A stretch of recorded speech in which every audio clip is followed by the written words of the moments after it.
आणि सांगतात की कविता लिहिली आहे. थोडंसं वातावरण, सगळ्यांचे चेहरे गंभीर आहेत. एका महाविद्यालयात एक विद्यार्थी मला भेटला. सर म्हणला कविता लिहिली. म्हणलं सांग.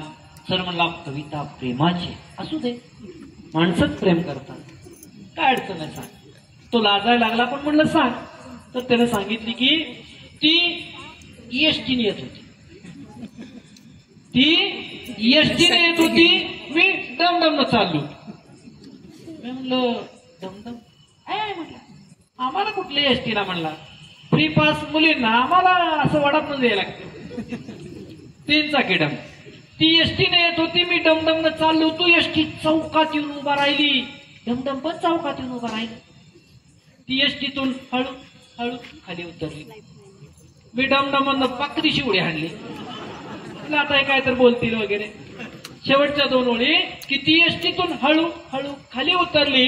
मी डमडम झाड दिशी उडी हाणली. ती तिकडं तोंड करून गेली, मी इकडं तोंड करून गेली. अशा एक कविता. खर तर स्वप्नील चौधरी नावाचे कवी खूप सुंदर लिहितात की किती फुलांवर हक्क सांगतात त्यांना जन्म देणारी झाडं.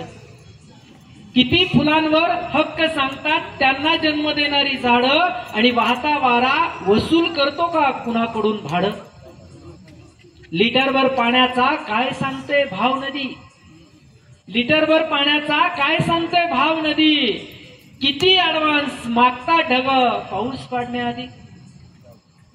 किती हत्ती दात पडल्यावर आपलाच हस्तिदंत विकतात. किती हत्ती दात पडल्यावर आपलाच हस्तिदंत विकतात. आणि चोचीत मावेल तेवढंच घ्यावं पक्षी कुठून शिकतात. प्रकाश दिला म्हणून सूर्य घरी लाईट बिल धाडत नसतो. प्रकाश दिला म्हणून सूर्य घरी लाईट बिल धाडत नसतो. आणि कधी रविवारची सुट्टी घेऊन जगात अंधार पाडत नसतो.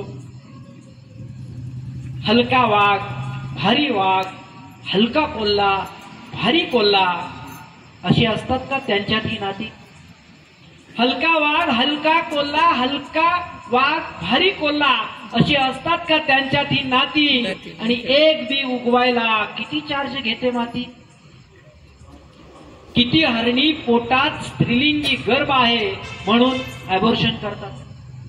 किती हरणी पोटात स्त्रीलिंगी गर्भ आहे म्हणून अबॉर्शन करतात. आणि किती ससे शर्यत हारल्यावर गळफास घेऊन मरतात. काही कळेल सर्वांना, कधी कळेल सर्वांना की निसर्गाने आपल्याला दिलंय. आपण निसर्गामुळे आहोत, आपण निसर्गामुळे आहोत, निसर्ग आपल्यामुळे नाही. ही बाब, ही गोष्ट प्रकर्षानं जाणीवेनं आपल्यापर्यंत पोहोचावी. हाच कदाचित महाराष्ट्र साहित्य परिषद, आदरणीय ढवळे सर असतील, शिंदे सर असतील, चव्हाण सर असतील, ही सगळी मंडळी त्या हेतून इथपर्यंत या सर्व कवींना आमंत्रित करत आहेत, बोलवत आहेत की इथल्या लोकांपर्यंत 100% अगोदरच माहित आहे, परंतु तरी काहीतरी वेगळं ऐकायला मिळावं. निश्चितपणानं त्या ताकदीच्या कविता तुमच्यापर्यंत पोहोचत आहेत.